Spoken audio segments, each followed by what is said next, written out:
చూడండి పులిగోరు ఇట్లా పట్టుకున్నట్టు చాలా బాగా వచ్చిందండి. మీకు కూడా కావాలంటే నా యొక్క నంబర్కి కాంటాక్ట్ చేయండి. సికింద్రాబాద్లో నా షాపు. మీకు చాలా తక్కువ వేస్ట్లో ఇస్తాను, ఎందుకంటే డైరెక్ట్గా నేనే ఇస్తాను కాబట్టి నా దగ్గరనే వర్కర్స్ ఉంటారండి.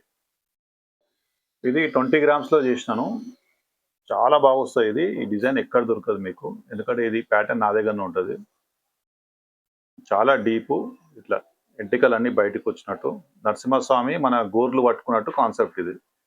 పులిగోర్లు మీకు ఇది దృష్టికి, మా చెడు దృష్టికి కూడా పనిచేస్తుంది ఇది. నరసింహస్వామి పవరు. టీత్స్ చూడండి, టీత్స్ ప్లస్ నాలుకాయ చూడండి ఎంత పెద్దగా ఉందో. ఇది 20 గ్రామ్స్ 9 వచ్చి సాల్ మార్క్లో అయింది. మీకు ఇది మీకు బడ్జెట్ సరిపోకపోతే మీకు సిల్వర్లో కూడా వేసి ఇస్తాను. ఇట్లా సిల్వర్లో కూడా అయిపోతుంది. దీనికి గోల్డ్ పాలిష్ చేయించుకున్నా సరే, లేకపోతే సిల్వర్లో ఇలా పెట్టుకున్నా సరే. ఇది పెట్టుకుంటే చాలా బాగుంటుంది, యూనిక్ అండి, చాలా యూనిక్ ఉంటుంది. ఈ ప్యాటర్న్ ఎక్కడ దొరకదండి, మన దగ్గరనే ఇది స్పెషల్, చాలా బాగుంటుంది. ఎట్లా అంటే ఇది లక్ష్మీ నరసింహస్వామి